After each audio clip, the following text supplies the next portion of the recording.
Welcome to the Better Learning Podcast. My name's Kevin Stoller, host of the show, and I am joined by my co-host, Carla Cummins. Carla, how's it going? It's excellent. It's good, good. Yeah. It feels like a Monday, though. I know, it's weird. We are recording on January 7th, and we're coming off a winter break, and it's weird that it's like a Tuesday feels like a Monday, for sure. It's an oddity. Our kids started school back today. I'm like, why couldn't you guys start yesterday? I would have cried if my kids started back today. I might have dropped her off solo at the school and just been like, I'll get you at 3:30.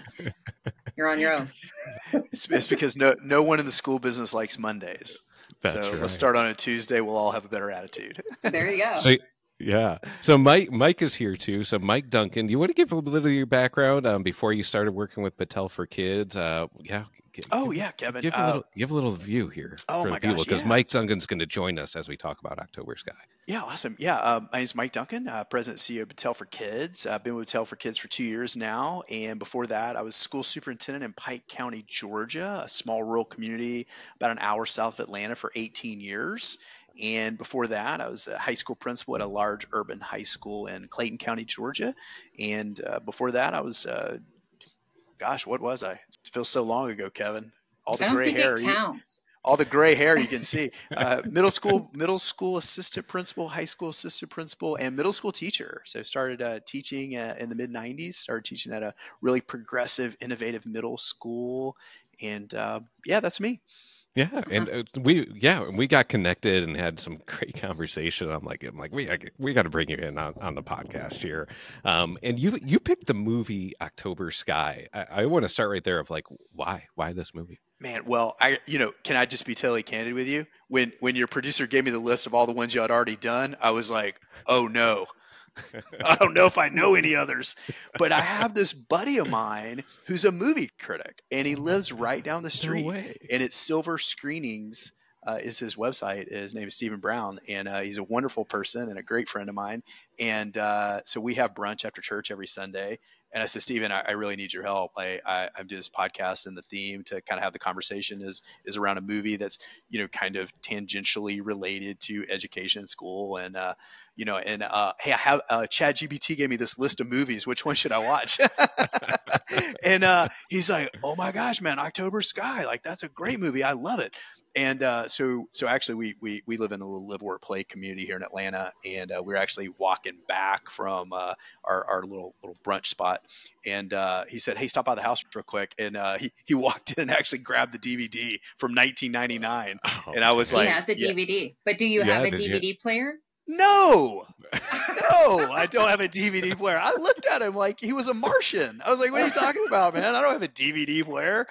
And so we laughed about it. I came home and, over the break, he told me it was wonderful. Jake Gyllenhaal's like one of his early movies, and 1999. And did a little ChatGPT search. I was like, hey, what are the themes of this movie? And my buddy told me it was a great movie. And I was like, oh, I got to watch this. How did I miss this anyway? And so I watched it over the break. Man, I loved it. It was awesome. It was fantastic. So, Carla, had you seen it before? I had. And so when you said October Sky, I was like, oh my gosh, that's such a great movie, right? It's a little bit dark in terms of like the way that there's not a lot of bright, sunny aspects to it, right? But it's a true story too. True story, adapted from the book Rocket Boys. Yeah. Written by the main character, Homer Hickam. Well, and he freaking went to work for NASA. Sure did. Yeah, sure did. So anyways, I thought it was a great movie. I've seen it, but I'm a sucker for those true story movies. I would pick those over a different one any day of the week. Yeah, I always love the true story ones too, especially when they have the end where they tell you like, what happened after. They fill you in the real life after. Yeah. I mean, it's really an amazing story. Yeah. So anyway, that was the movie I picked, and I was just so fortunate that I had a buddy who's an expert on movies, and sent me in a good direction and gave him a list. He said, "Oh, you got to watch this one." And then when I did a little research, I was like, "Oh, that's exactly what I want to talk about." Then I watched the movie, and it delivered. I loved it. Mm-hmm. Yeah. Well, that's why I was curious, because I don't think I saw it until you suggested this, and then I watched it. I watched it over the weekend too, and like to me, I'm like, oh, like I had never seen this before, but it is. I mean, came out in what, 1999. Yeah, yeah. But the era was from the 50s, right? Like Yeah, that's set in when Yeah.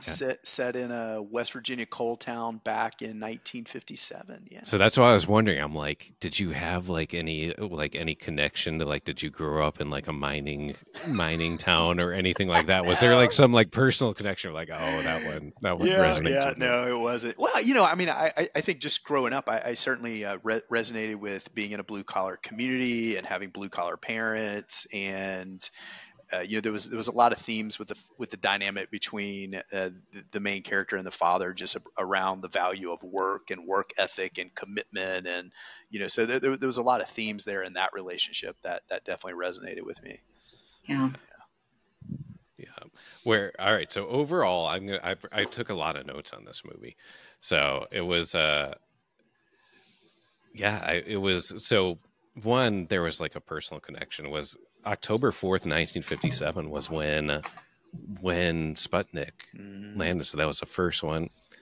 One of my kids was born on October 4th. So I'm like, oh, Oh, I'm like, wow. all right, Yeah. okay. So I got that connection going there. But it really captured that era. I mean, I think it did. from Yeah. what I would know of, like really you're coming in like, like kind of that Cold War, like starting era of like coming off of World War II, and Yeah. that rate, like really starting to get that space exploration.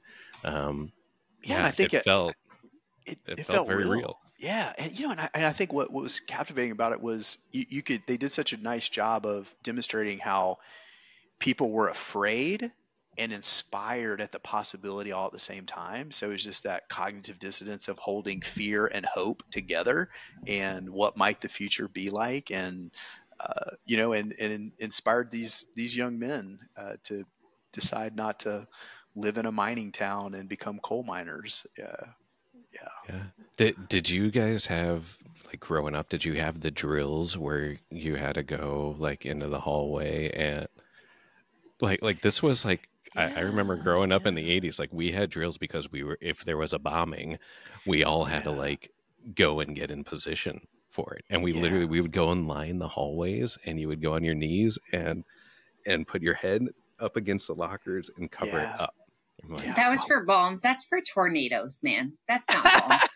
Hey, it was for both. It was like tornado and bombs. Like it was. No, Carla, we did it fifth grade. We had a little drill and got under the desk, and it was like the whole emergency broadcast system came on, and it was like we're a the statewide same drill. age. Scared everyone to death. I'm trying to it was think. terrifying. But you grew up in Texas. They probably were like, nobody's. We had our own bombs. Texas. Nobody's doing that. I mean, we had tornadoes, and I mean, I can't remember a bomb. Oh, it was terrifying. Well, I'll tell you guys. Back when I right after I graduated high school, I worked one summer for a construction company, and we were renovating an elementary school in one of the suburbs of Atlanta, and we were really demolishing the whole interior of the building, doing a complete redesign, new everything. And I remember one day I came into work, and they gave me the assignment of, hey, you need to go under the stage in the cafeteria. There's a bunch of stuff under there. We need all that cleaned out. And you're the smallest one on the crew, so you get to be the guy. So, go take your little self and get under the stage. So I went under there, and the school back in the day was a bomb shelter. And so there were iodine pills, and there were there was radiation fallout pamphlets, and all these things were from like the 1950s. And I was like, this is like archaeology. This is fantastic. So I took samples of all that stuff and kept them in a box, because I was like, oh, I did. Yeah. I was made like, a time capsule. I did. I mean, think about it. How cool, I mean, of course, looking at it back in, it was, late 1980s versus 1950s, when they actually had pamphlets that they gave the families and the kids about here's what to do after a nuclear bomb explosion. It was fascinating. Yeah. No, I mean, I guess I just don't remember that, but hell, I don't remember a lot of stuff. Probably not memories that you really want to remember. But I think we had tornadoes. Yeah. That's totally. it. Well. Yeah, I mean, any other like the themes of this movie? I mean, it was very much like a lot of like him and his dad, right? Like like I felt like that's a theme that like can carry out, didn't matter what era of this whole idea of like a father wanting the son to follow in his path. Do you feel like that's Yeah. what the dad wanted? The dad wanted him to follow in his path, or the dad didn't want him to grow, didn't know what it looked like, and it was a fear? You know, I almost felt like the son becoming a miner like his dad was proxy affirmation for the dad's career choice.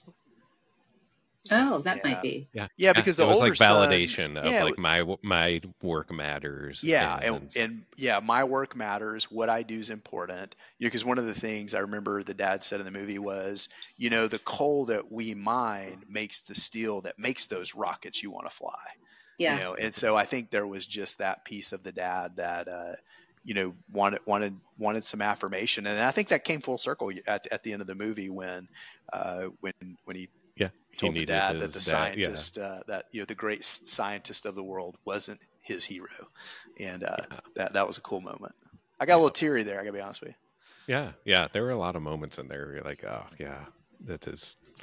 Yeah, that playback of like how he actually needed his dad's help and to to to remake that part for the science fair too. It was, yeah, it, it was good. I mean, that generational thing, I feel like stays everywhere though. It Like I feel does. like we see it right now too, of like this fear of like anything new. Be like, well, you know, like we still have it where, you know, like the older generation still be like, well, don't forget about what we did and we helped create this Yeah, it's so for you. interesting, Kevin. You know, one of the thoughts that I had was, you know, that you know, back then it was almost like you didn't have permission to dream. You know, there was this Mhm. formula. And especially if you lived in a coal mining town in West Virginia, it was, you know, go to you go to high school, you do, you know, you graduate, you go work in the mines like that. That's what Well, you've been destined to do.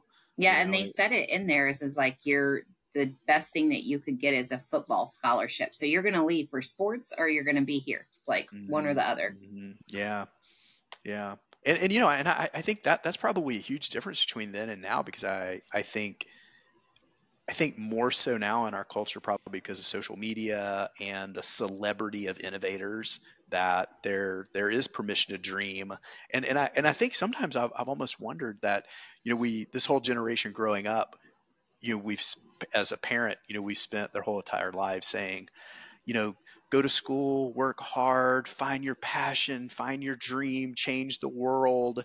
And all these young people graduate and they go, I'm supposed to change the world? Like, what does that look like? What am I supposed to do? Yeah, So I think we've almost like swung the over. pendulum so far the other Yeah, way, Mm-hmm. you know, that they're saying, well, yeah, I don't know what, you know what, maybe changing the world isn't your destiny, but maybe, you know, being a hard worker, yeah, contributing to your company, contributing to your trade, and being a good husband and being a good dad and being a good civic mentor. Hey, you know what? There's honor in that as well, you know. And so I think we went from, you know, hey, get into the machine and you know, do your thing, and you know, you go here, mhm, you go here, you go to the mines, you mine coal, you know, you do that too. All of a sudden, it's like everybody needs to be Jeff Bezos. Everybody's Elon Musk, you know. And so I think it's really weird. I almost wonder sometimes if it's just the level of anxiety that young people have is because we've set these yeah, expectations that they're all supposed to change the world. They're all supposed to be the next Mark Zuckerberg, and you know, and we all know that's just not reality, you know. But there is beauty and honor in, you know, contributing to your business and being a good dad or being a good mom and being a good person, you know. And so I just wonder, you know, if the pendulum has just swung so far the other way, and that's why we're seeing some of yeah. the things around mental health that we're Yeah, it seeing. does. It does.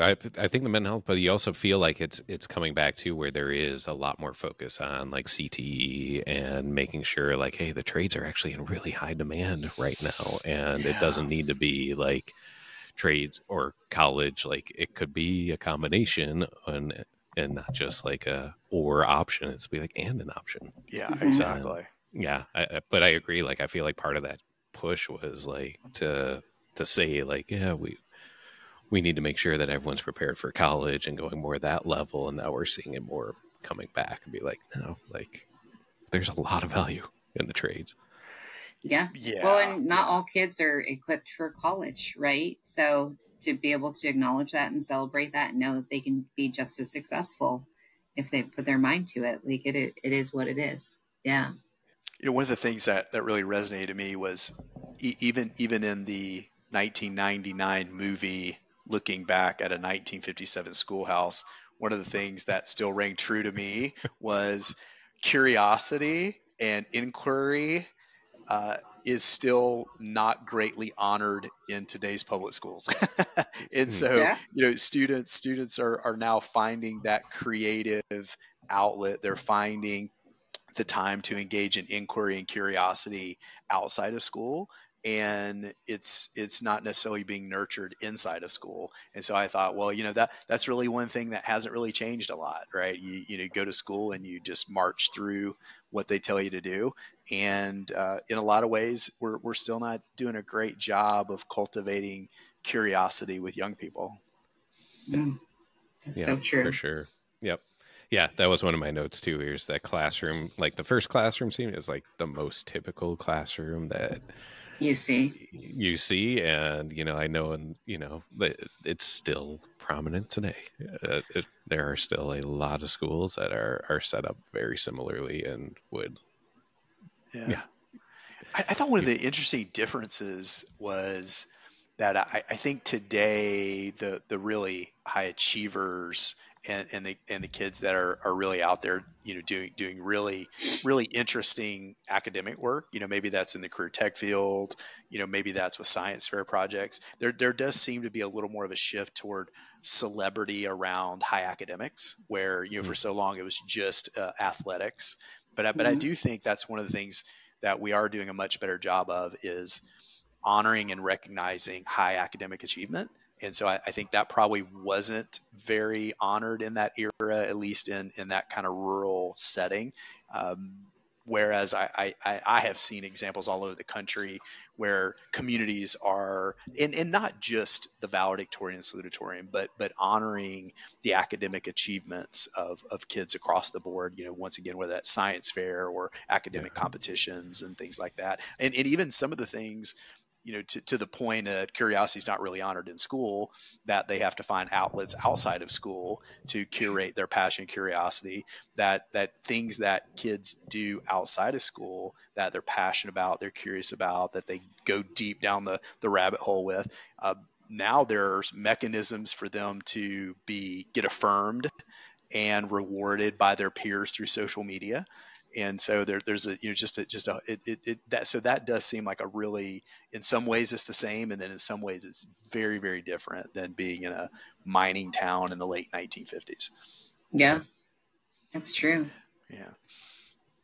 I thought this was one of the best movies to highlight project-based learning. This was like PBL, like probably like the high point of PBL ever represented in a movie.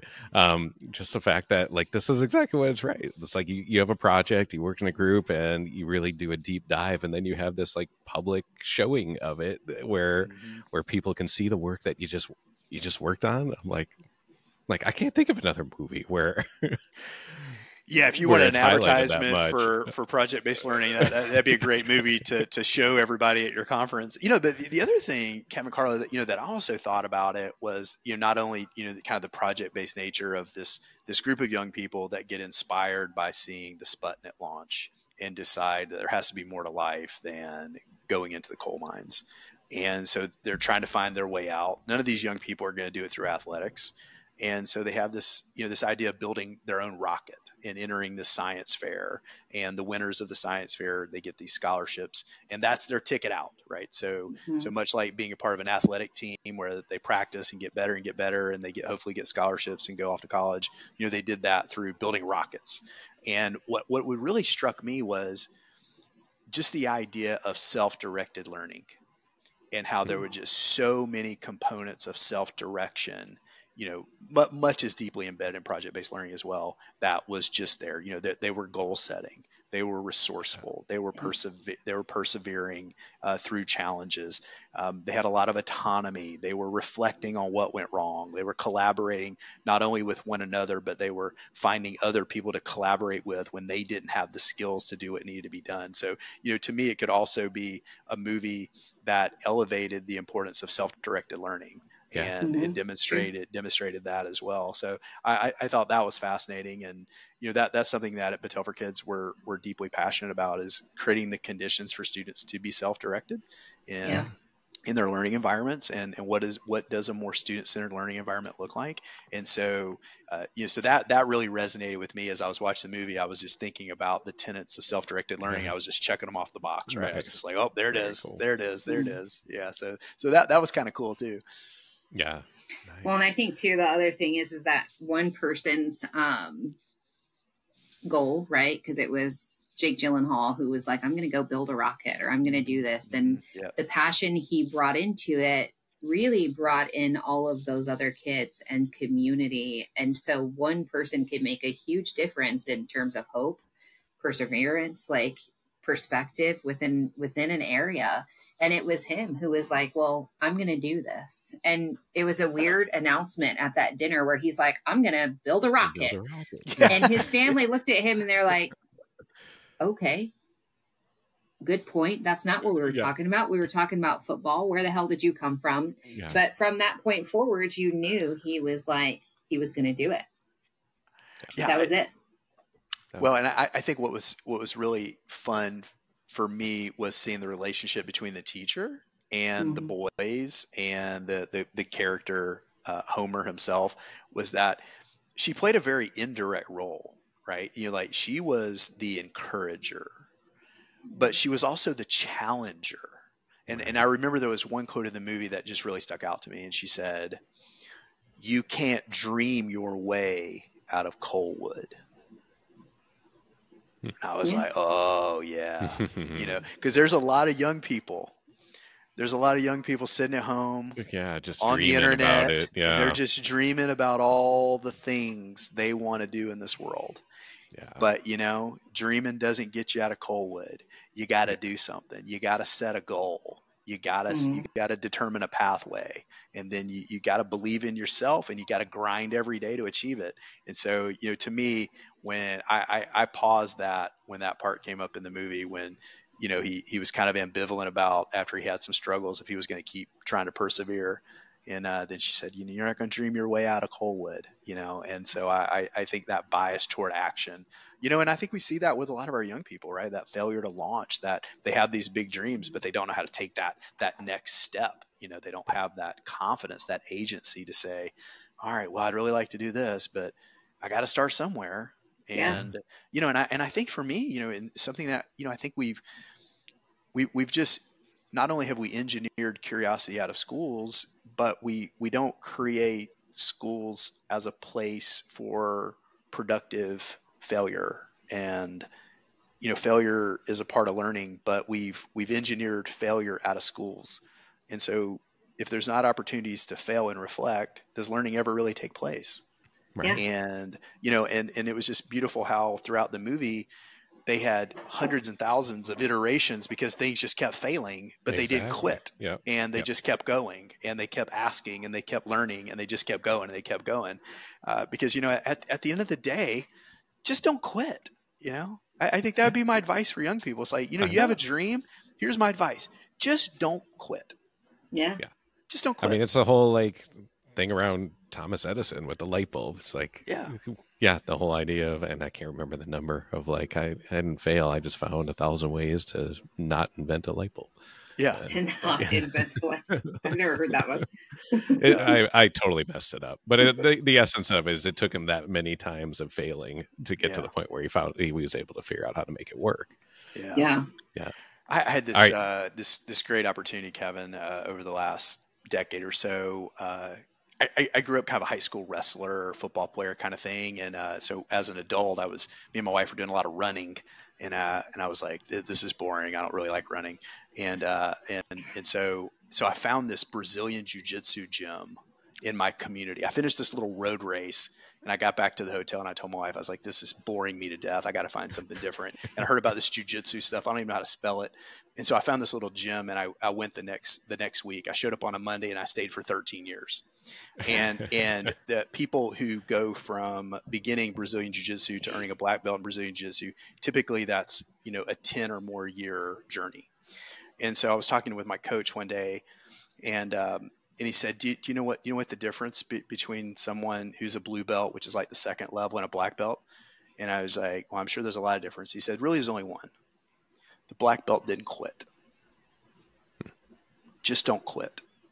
Yeah. And that's what he always told us. He's like, yeah, this is going to take a decade of your life if you want to achieve this. But you know what? Just don't quit. You're not going to be great. Some days are going to be painful. Some days you're not going to want to be here. You're going to get hurt. You're going to get tired. Just don't quit. And I was like, man, that's so simple, but isn't that just so powerful? Just don't quit. Just don't quit. Mike, I have a 26-year-old daughter, and this just makes me think. So as a parent, my thing was, and my ex-husband and I both had the same mindset of we wanted our kids to try stuff. So if you try it and you don't like it, cool, but you made a commitment, see that season through, like get it done. And I had a conversation with my oldest after she graduated high school. And I said, well, what advice would you give me for your brothers and sisters? And she said, don't let them quit. Mm-hmm. And she's like, you let me quit when something was hard or when something, didn't go my way or I wasn't perfect at it. And she's just like, and instead she's like, I can't play an instrument. I can't do this. I can't do that. I wasn't great at sports. She actually was a really great pole vaulter. But she just didn't think she was great. But she's like, you just let me quit instead of being encouraging and being like, you can do it. Don't quit. It takes a long time and being persistent. That was her advice to me as a mom, like graduating high school was like, you didn't make us follow through outside of what that, season commitment was. And she's just like, I should have kept trying a lot of things and continued to go. And I never did it. So wow, it's always an interesting, and that's always stuck out to me, Yeah. But haven't we created this culture where young people, if they can't be the best, then they don't want to do it. They want to move on to something else. I mean, even how we've had to get all the kids specialized in sports, and for sure, there's so much value in playing multiple sports. And it's like if I can't be the very best at something, then I need to keep moving around till I find But what if you're just not the very best at anything? But you're really good at everything. Or you're not yet, because I think that's the longevity piece of it is where it is. I mean, going back to that quitting concept, I always say it too, like every business is show me any like business success and I'll show you 10 years of hard work to get to that point. Like it's not an overnight thing. That's right. And I think that time horizon is really hard for young people to really get their mind around of like, you got to be committed to it for a long time. Kevin, it's so funny as I was telling my wife about the movie, she was like, all right, well, from beginning to end, like, what was the time period here? And I was like, well, that might have been a wee bit unrealistic. Yeah, right? Exactly. That's true. They had a lot of iterations of their rocket happen in a 30-second montage. Yeah, it kind of happened in a short iteration. I said, but I think the lesson was there, right? And it was just persevere. Don't quit, just stay at it. And when you reach a stopping point, then that as a self-directed learner, that's when you start tapping into your network. That's when you start asking people for help, and I just wonder, how many of our young people who've graduated who are not enlisted or enrolled or underemployed right now, who just haven't taken that one step of leveraging their network. They're sitting back right now. They don't know what to do. They don't know where to go. They don't know how to find what's next for them. And the next step is just ask for help and just begin asking everyone for help. Like, hey, what would you do? How would you handle this? And so so that was interesting to me that they just didn't quit. And when they got to a point that seemed insurmountable, they leveraged their resources and they asked for help. They got the fabricators and the welders to help them do things to build parts of the rocket, that they didn't have the technical skill to do. So, they did quit though, right? Because they they blew up their little shack and they did all that stuff, and he went into the coal mine after they got arrested. So there was a little bit of quit in there, but I think it was resolve in terms of like, the one kid was being beaten up by his dad when they got arrested, and oh my gosh, what's his name? Homer's dad was just such a jerk about it all that you sometimes do succumb to resistance. And with so many people being against what they were doing, they kind of did, until he sat down and did that equation where he's just like, there's no freaking way that this was our rocket. Like it only went like 14 seconds. And then he did the math to figure it out. Right.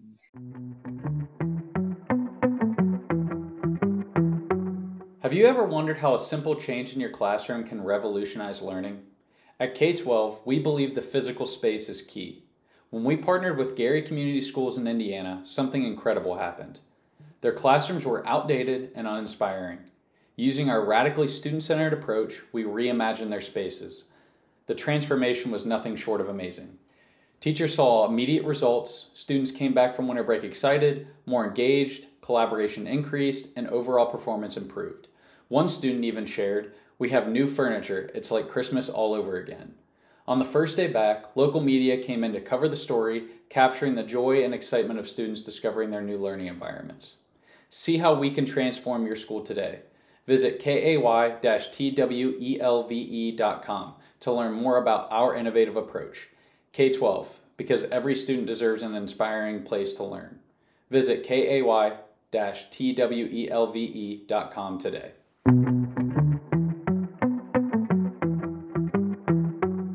We have some of these awards categories. Do you want to get through one or two of them before? Because I know we're limited on time. Yeah, let's hit a few of them. I think we are. I think the first one is a pretty easy one. We call it the John Keating Award. Who was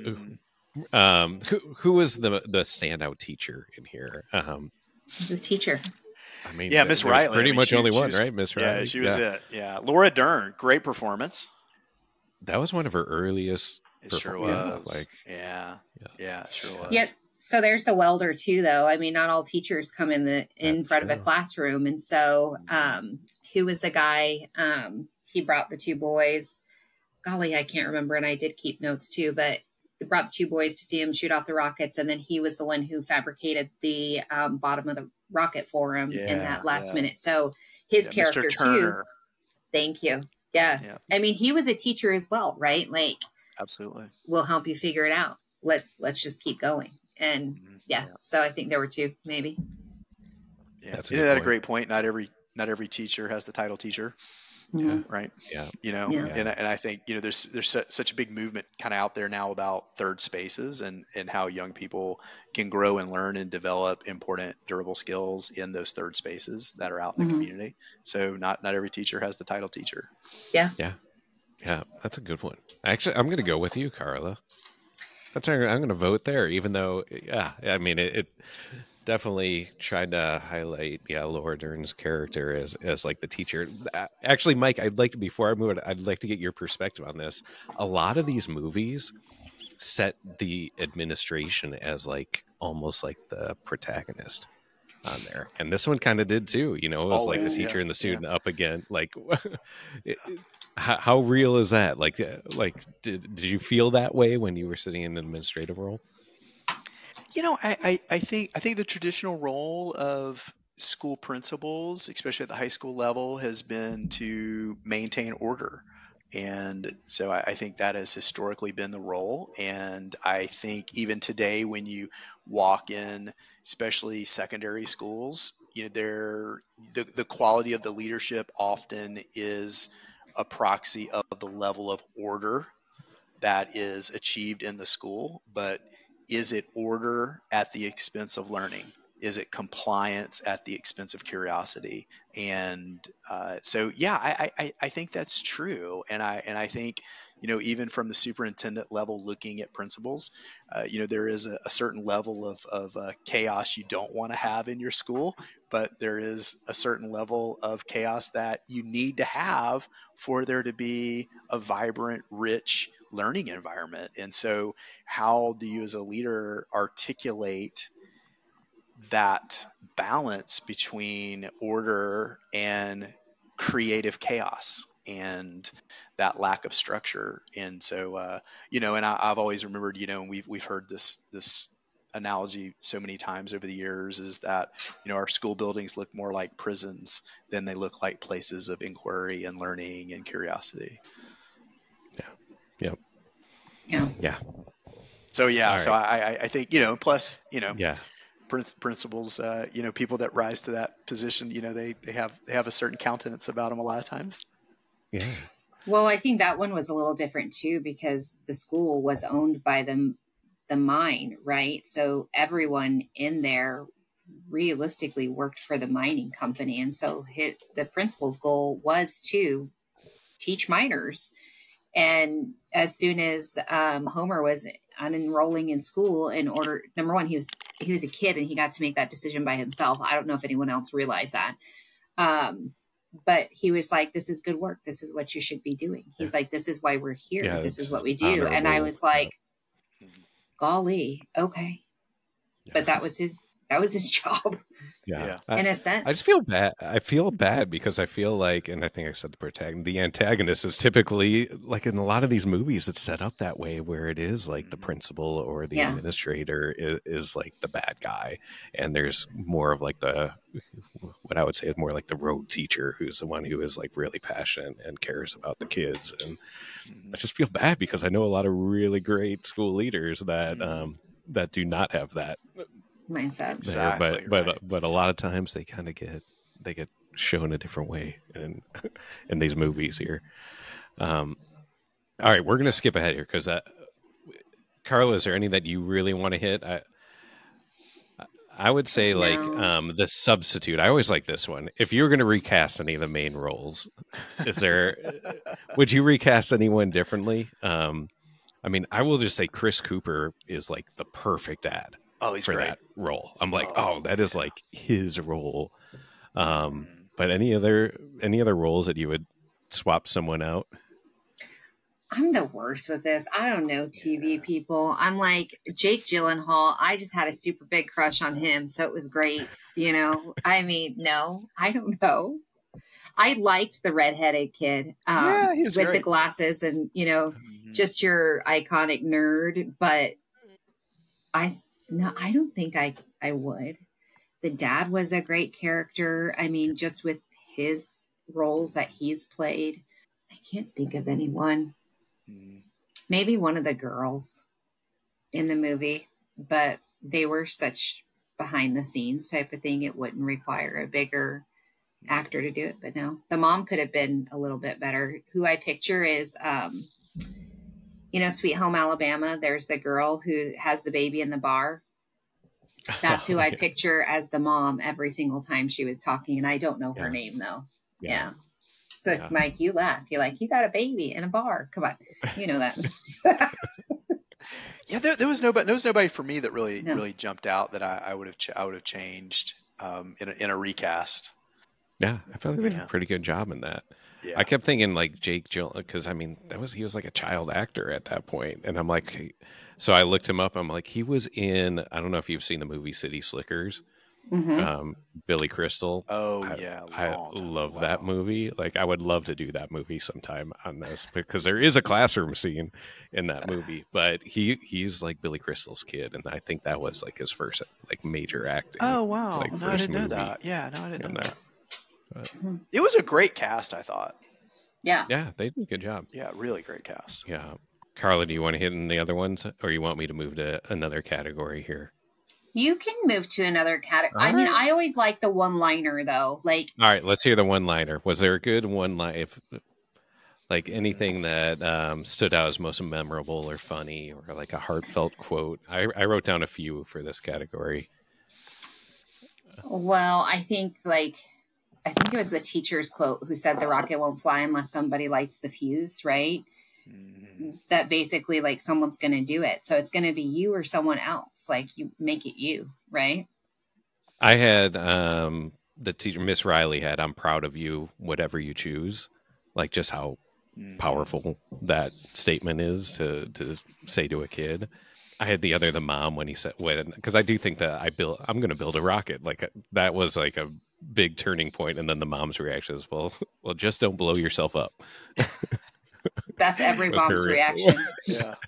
You know, I had a quote from the mom too. I liked it when she said, when she was trying to get the dad to help him and in the strike, so the welder could refabricate the part that was stolen from the science fair.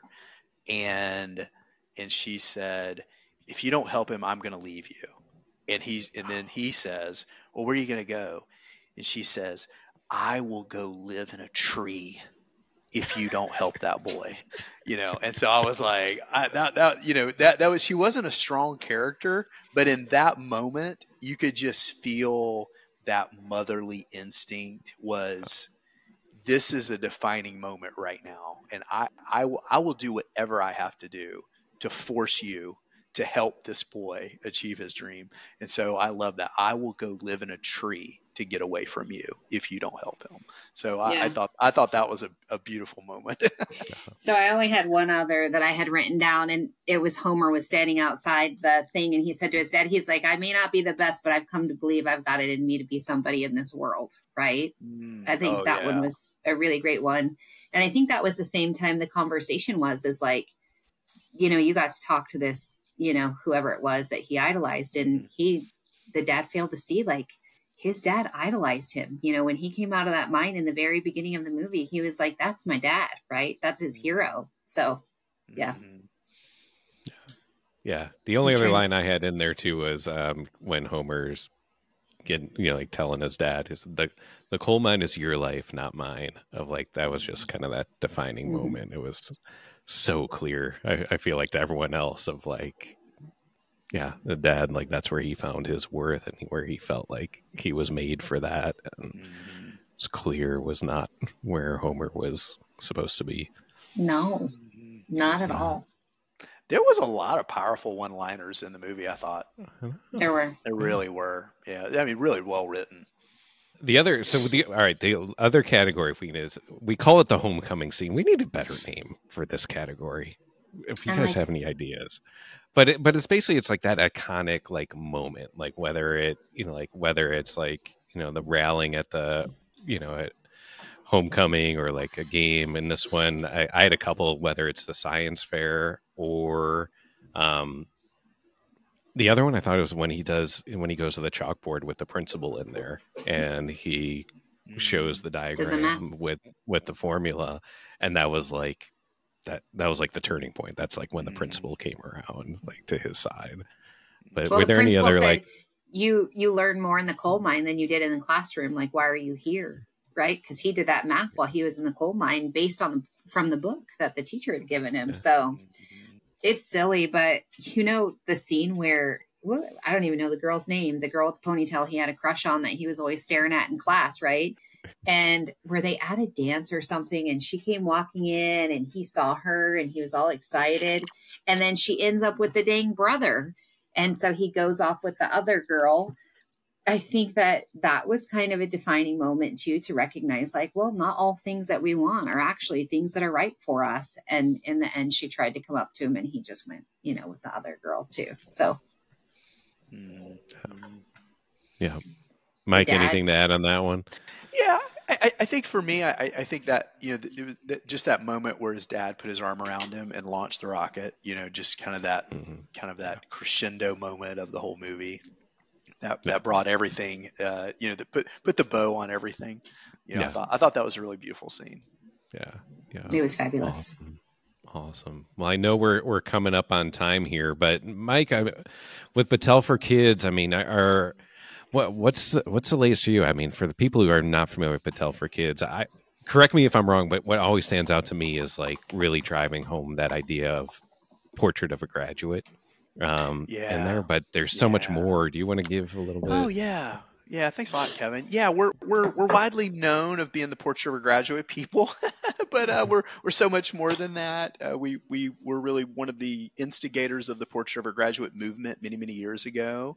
But now we continue to help districts define durable skills models through the Portrait of a Graduate as a catalyst for change. And that's why I love this movie, was because what we are trying to do at Battelle for Kids is help support learning environments that are radically student-centered, that promote curiosity and student self-direction, and build hope and resilience, and create the conditions for that. And so that's what we're up to at Battelle for Kids. We're really fortunate that we have an Ed Leader 21 network, that we have over 120 member districts nationwide that are focusing on using the portrait of a graduate as a tool for transformation and creating more radically student-centered learning environments, and great partnerships with the state of North Carolina and the state of Maine. And we're working all over the country, helping wonderful communities reimagine what public education and private education could be. We're actually working with the Sharia Private School Authority in the United Arab Emirates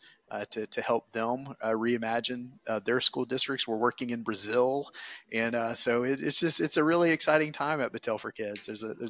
We're just at that inflection point, I think, in our country around what is public school, what's its purpose, and is it fulfilling its purpose? And do we need to reimagine what we're doing with young people and for young people? And so it's just a really exciting time at Battelle for Kids. Yeah. Well, I've loved having conversation. I know they're going to continue, because we always say a part of the big component of why we even do this podcast is really to align with the change makers and really make that change so that every kid's got the best opportunity. And love the work that Battelle for Kids doing. It's really very much aligned with some of the other work we're doing with Education Leaders Organization and what we do at K-12 to reimagine the spaces, and all these associations that are tied together on the podcast. So thank you for what you're doing and being part of this. Thank you. As we wrap up here, I just want to mention to the audience here, if you like this or you have any comments, feedback, please, wherever you are watching or listening to this, please like, subscribe, add comments, feedback. We really appreciate it. Share this wherever you can. And we continue to grow and go into the different ones. So we're getting a lot more onto YouTube as well. So add some comments and tell us, like, what did we miss?